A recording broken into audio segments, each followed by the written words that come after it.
많은 투자자분들께서 관심 갖고 있는 종목들 위주로 살펴보고 있거든요.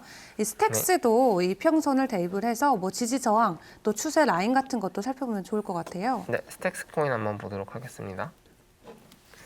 일단은 오늘은 업비트를 한번 보도록 할게요. 업비트로 보게 되면 원화 차트로 보니까 일단 242평까지 추가를 해주고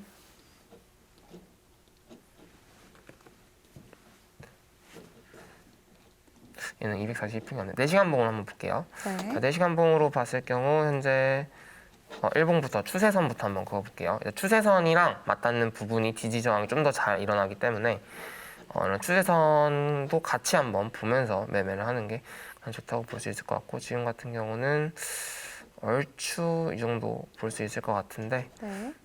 이렇게도 보고 그 다음에 이제 이렇게 해서 하락 추세선 돌파해줬다고 볼 수 있을 것 같고요. 삼각 수렴 이후 삼각 수렴을 돌파해주는 모습으로 볼 수 있을 것 같고,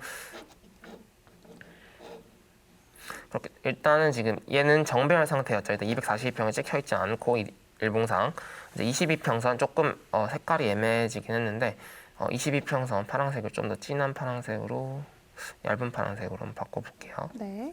네, 이렇게 좀 얇은 파란색 20일 이동평균선과 60일 이동평균선, 120일 이동평균선이 정배열 상태인 게 확인되시죠? 네. 네, 정배열 상태의 종목에서 이제 60일 이동평균선 약간 이탈했다가 바로 회복해주면서 20일 이동평균선까지 돌파를 해주면서 디디면서 좀 상승 폭발을 해나가고 있어요. 그러면서 동시에 이런 삼각 수렴을 돌파해준 모습이죠. 이제 이 구간이 이제 매수 급소였다고 볼 수 있을 것 같은데 지금 같은 경우는 좀 상승 폭발을 해나가고 있고 목표가를 삼을 때는 채널 상단부에 잡으면 좋다고 말씀을 드렸었거든요. 네. 이제 그때 지난주인가 샌드박스를 제가 10,000원까지도 볼 수 있다고 말씀을 드렸었는데 네. 채널 상단부가 10,000원 정도에 위치했기 때문에 샌드박스도 마찬가지로 그때처럼 10,000원대에 도달을 했고 네. 이런 스택스 같은 경우는 지금 시작하기 때문에 지금 매수 들어가긴 약간 부담스러울 수 있지만 밑에 계시는 분들은 언제 익절해야 될지 모르실 수 있는데 네. 이런 채널 상단부에 도달했을 때 어느 정도 이런 하락 반전이나 캔들 패턴이 등장했을 때 매도를 하시는 걸 추천을 드리겠고요. 네, 그래서 채널 관점에서 보면 이렇고 이평선 관점에서도 이 정도로 상승 추세가 이어나가고 있고 그때 까먹은 부분이 있는데 이격도라고 해서 네.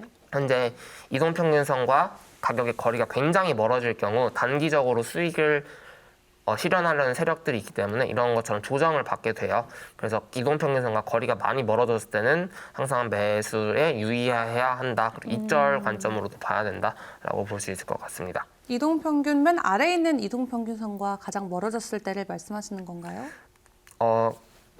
그렇다기보단 가장 가까운 거는 현재 역시 단기 추세겠죠. 네. 단기 추세에서는 대부분 캔들과 같이 가는데 캔들보다 훨씬 혼자 먼저 많이 가버린다. 그러면 이동평균선과 가격을 만나려고 하는 성질을 갖고 있기 때문에 이것도 이제 그랜빌 부직에 설명을 드리겠지만 여기도 20일 이동평균선 굉장히 멀리 떨어졌을 때 반등이 왔죠. 네. 그리고 지금 같은 경우도 20일 이동평균선 굉장히 멀리 떨어졌을 때 또 조정이 왔고 지금 같은 경우도 20일 이동평균선가 많이 떨어지고 있죠.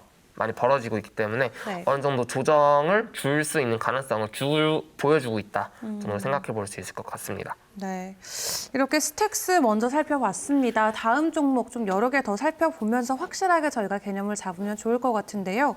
네, 다음으로 상승 폭순 11%의 상승률 보여주면서 베이직 어텐션 토큰 현재 2,000원대 거래되고 있습니다. 베이직 어텐션 토큰 한번 봐주시죠. 네, 일봉상으로 계속 봐드리고 있는데 베이직 어텐션 코인 같은 경우는 현재 추세선을 그어본다면 4시간 봉을 한번 볼게요.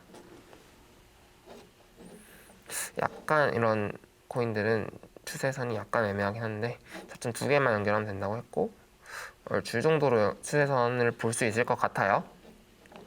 보이시죠? 네. 네, 추세선은 이런 정도로 상승 추세 정도로 볼 수 있을 것 같고 지금 같은 경우 이렇게 수평 지지 저항 여기 보이시죠? 여기 같은 경우 저항을 계속 받고 여기서 결국엔 지지받고 올라가주는 모습 이 정도로 살펴볼 수 있을 것 같고 이 구간에서 이제 이동평균선이 모아주는 형태를 보여줘요.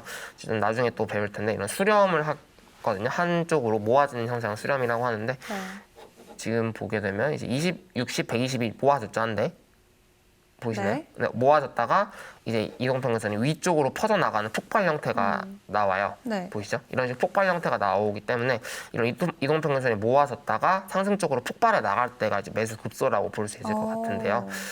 그래서 지금 같은 경우 이때가 매수 급소, 이제 11월 25일 5시, 새벽 5시, 9시경이 좀 매수 급소였던 걸로 보이고 이동평균선 모았다가 정배열 상태에서 상승적으로 폭발해 나가려고 할 때, 그리고 플러스로 여기 같은 경우 수평 저항대가 이 정도 있었는데 여기 좀 돌파해 줄 때 이때 같은 경우가 이제 본격적인 제대로 된 매수 타점이라고 볼 수 있을 것 같고, 지금 같은 경우는 이제 채널 상단부에 뭐 이게 채널 이것 때문에 좀 완벽하게 완성이 되긴 했지만 채널 상단부에 저항을 맞는 모습인데, 지금 같은 경우도 이격도에 대해서 말씀드렸었죠. 이때 같은 경우 12월 26일 오전 9시 같은 경우 20일 이동평균선이 지금 1,500원대에 있는데 가격이 2,300원에 되면서 이격도가 많이 발생을 했죠. 네. 그럴 경우 어쩔 수 없이 이제 단기적으로 하락으로. 이익 세력을 하려는 세력이 있기 때문에 네. 여기서 이제 조정을 받으면서 하락했고, 다시 한번 20일 이동평균선에 붙었다가 다시 한번 상승을 해주고 이제 떨어지고 있는 모습이죠. 그래서 241일 이동평균선 관점상 현재 20일 이동평균선 이탈했기 때문에 이때 같은 경우는 이제 익절이나 손절에 나가야 되는 타점으로 보고,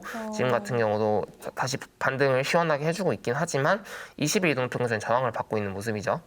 그래서 4시간 봉 관점상 20일 이동평균선 저항을 받고 있기 때문에 이런 20일 이동평균선 위로 올라와주지 않는 한 여기서 저항받고 떨어질 떨어질 가능성이 있는 거죠. 네, 가능성도 있기 때문에 안전한 매매는 언제나 20일 이동평균선 위에서 매수를 받는 게 추세의 관점상 좀 더 안전하다고 볼 수 있을 것 같습니다.